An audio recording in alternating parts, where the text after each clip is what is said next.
ব্যবসায়ীকে পিটিয়ে হত্যা। বেশিরভাগ গণমাধ্যম প্রচার করছে তারা একটি রাজনৈতিক দলের সাথে সম্পৃক্ত, কিন্তু কোন রাজনৈতিক দল সেটা কোনো গণমাধ্যম বলার সাহস পাচ্ছে না, এখনই বলার সাহস পাচ্ছে না। এখনই গণমাধ্যমের গলা চেপে ধরেছে। এখন তো আরও তো দিন বাকি রয়েছে, কি হবে সামনের দিনগুলা? আমার দৃষ্টিকোণ থেকে আসামিদের রাজনৈতিক পরিচয় তুলে ধরা হোক এবং দেশে সেনাবাহিনীর শাসন আনা হোক। অন্তত 5 বছর সেনাবাহিনী শাসন করুক। আওয়ামী লীগ হোক, বিএনপি হোক, যে কোনো এনসিপি, যে কোনো দলের সন্ত্রাসীরা সন্ত্রাসবাদ করার আগে কেঁপে উঠবে। এখন যে সেনাবাহিনী আছে, পুলিশের চেয়ে দুর্বল শাসন ব্যবস্থা তাদের।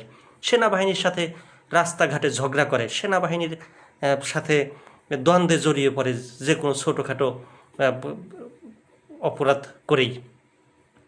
এই সাহস যেন না পায়, মানুষ আতঙ্কে থাকবে। আসুক ফিরে 111, কি বলেন আপনারা? যারা 111-এ কিন্তু সকল ভদ্রলোক পর্যন্ত সেনাবাহিনীর কথা শুনলে কেঁপে উঠত। রাজনৈতিক নেতারা, আসামিরা তো দূরের কথা, সাধারণ মানুষ ঘর থেকে বের হতে পারতো না। ওই রকম একটা পরিস্থিতি তৈরি করা হোক।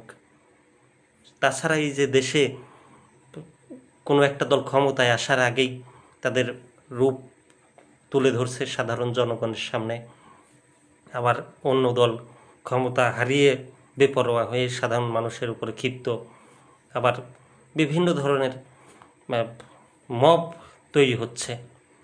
তো যারা যারা চান যে সেনাবাহিনী কঠোর অবস্থানে আসুক, তারা এই ভিডিওতে লাইক দেন, কমেন্ট করেন এবং শেয়ার করে ছড়িয়ে দেন।